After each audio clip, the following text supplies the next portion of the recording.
Oh mon Dieu! Vous ne devinerez jamais ce qui s'est passé. Une petite fille entre dans sa chambre et, soudain, voit sa tante se transformer en serpent. Suivez bien ce qui se passe. La petite sort de sa chambre en courant et va voir son père. « Papa, il y a un serpent dans ma chambre. » Surpris, le père demande, « Un serpent? Tu es sûr? » La fille répond, « Oui, c'est ma tante. Elle est un serpent. » Mais le père, agacé, la menace, ne dit plus de telles choses. Ta tante n'est pas un serpent. La petite, effrayée, insiste, « D'accord, mais je ne veux plus retourner dans la chambre. » Le père soupire, « Très bien, allons voir. » Lorsqu'ils entrent dans la chambre, la petite fille pointe du doigt sa tante, « C'est elle, le serpent. » Mais la tante, jouant l'innocente, répond calmement, « Je ne sais pas de quoi elle parle. » Que va-t-il se passer ensuite? Abonnez-vous et partagez pour découvrir la suite. La suite de cette histoire va vous surprendre. La petite était au salon avec sa tante quand, subitement, cette dernière se transforma en serpent tout en restant sur le canapé. Quelques instants plus tard, la tante voulut toucher la fillette en prétendant qu'elle avait de la fièvre.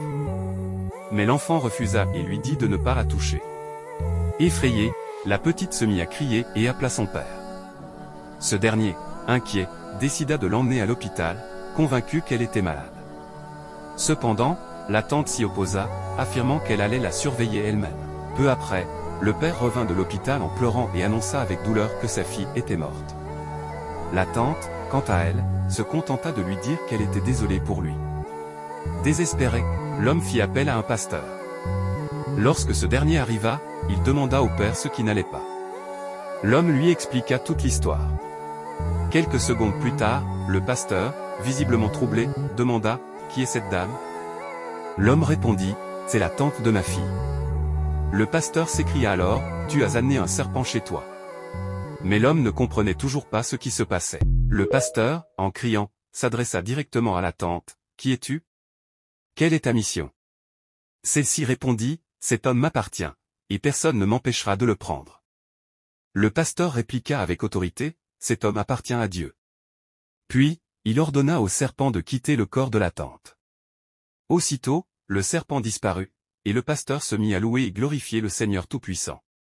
Enfin, il pria pour l'homme. Abonnez-vous et partagez pour plus d'histoires. Oh mon Dieu! Vous ne devinerez jamais ce qui s'est passé.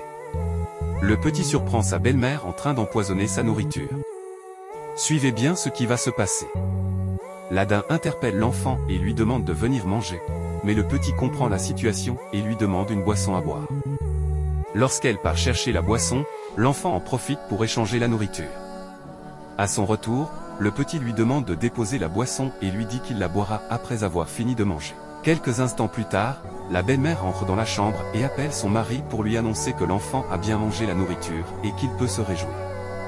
Mais à ce moment-là, l'enfant entend toute leur conversation. Que va-t-il se passer ensuite?